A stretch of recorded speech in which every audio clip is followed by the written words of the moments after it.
Welcome, students. Once again, I'm here with you to talk about the Physical and Health Education Standard 12. Today, I'm going to talk and discuss chapter number 5, Children and Women in Sports. My dear students, in this chapter, we will talk about the growth and development of the human being and the status of women in sports. Special consideration will be given in the view of Indian society. So let us proceed.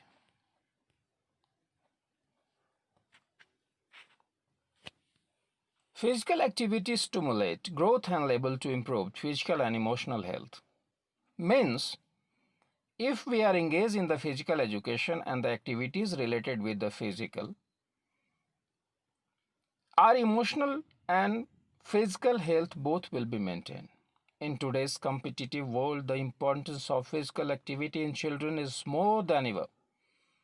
Term sports are good for learning about accountability, dedication, and leadership. Sports not only help children realize their potential and feel good about themselves, but also improves their self-esteem. It gives us a better vision, develop and maintain the healthy body weight. It gives us good motor skill. It also gives us social skill. It develops our self-confidence. Good sportsmanship spirit develops to accept both victory and defeat gracefully. It is very important for us that whenever we are facing the victory or the defeat, we should accept it. Fun and enjoyment increases, and we can come closer to our peer group.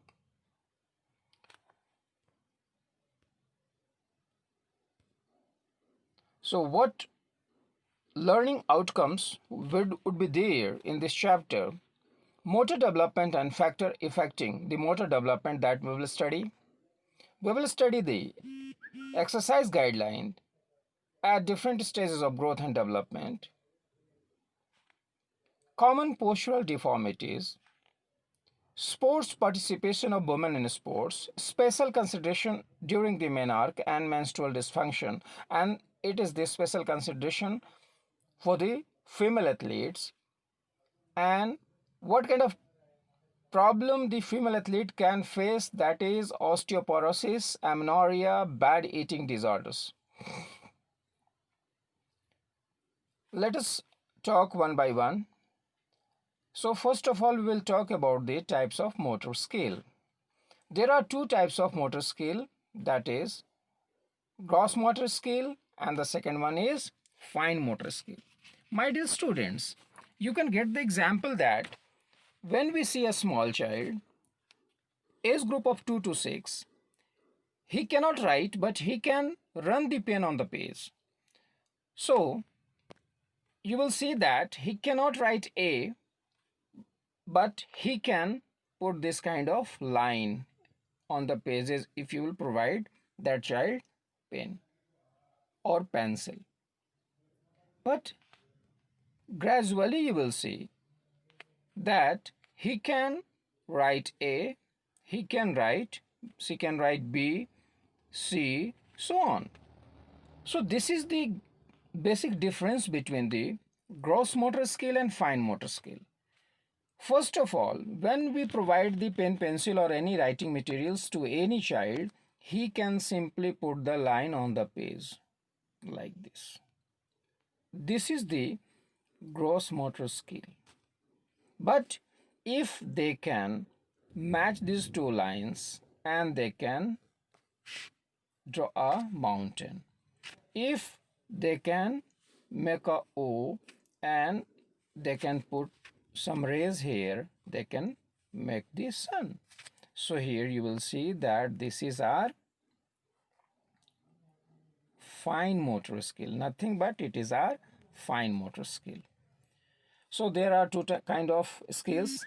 These are large movement of the body, including sitting, walking, running, climbing stairs, these involving the big muscles of the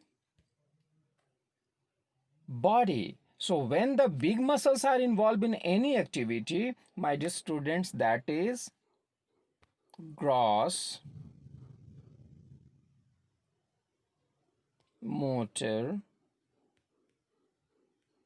skill. Clear? But if the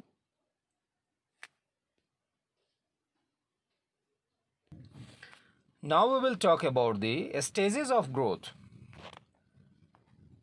We can bifurcate the stages of growth in three parts. Early childhood. Early childhood may be treated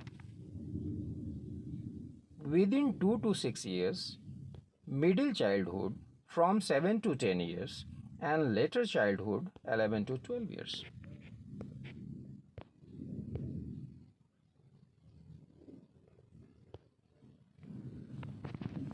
The start of 2 years and continues till 6 years of age. This is a phase of rapid motor development. The child can kick a ball, balance on one foot for a few seconds, jump about 2 feet long, catching a ball properly becomes possible, as does riding a tricycle and swimming. This is the time of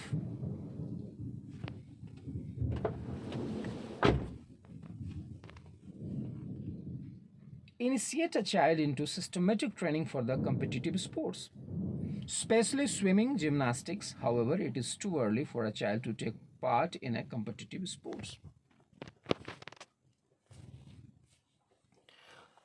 Middle childhood, the period between 7th and 10th years, is called the middle childhood. Hand-eye coordination develops greatly and motor skills become perfect during this age. Early spirit of competitiveness gets initiated. Speed, coordination, and flexibility start getting better slowly.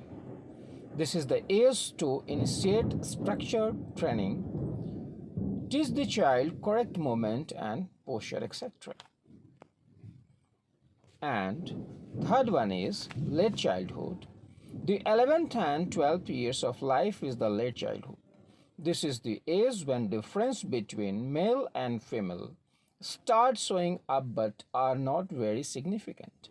At this age, it is possible to learn sports strategies and more complex playing combinations. Also, the qualitative and competitive spirit gets initiated, and weight and height increases along with the muscles mass and lung capacity increases. Now we will talk about the motor developments and some factors which can affect the motor development of a person. Genetic heredity plays an important role in motor development. This may include physical traits such as height and color of the eyes, as well as the developmental traits such as shyness and extrovertness. Body weight, size, and strength also have a basic in genetic and an important muscular trait that depends upon the genes is the muscle composition and the ratio of the fast twitch to slow twitch fibers. Environment, social factors, and physical surroundings have a vital role in motor development. Diet, exercise, and encouragement from the family, etc., are all important factors that add motor development. Third one, pollution can also affect the motor development of a child. According to studies, air pollution not only affects the respiratory organ but also has a harmful effect on human, which can negatively impact human growth and development. Exposure of the children to based paint in homes and toys are very harmful. Nutrition is a very important and vital aspect of the motor development. This is an abusive contributory to the development, including the motor skills.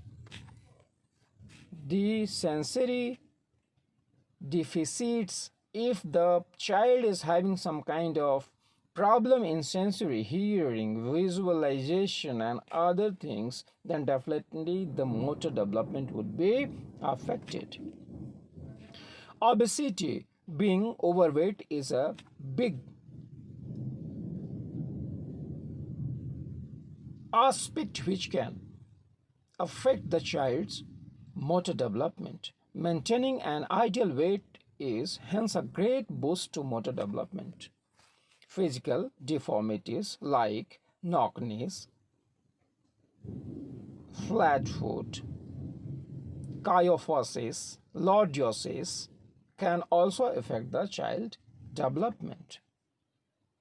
So here we could know that what are the factors which can affect the motor development of the child. Now we will talk about the exercise guidelines at different stages of growth and development.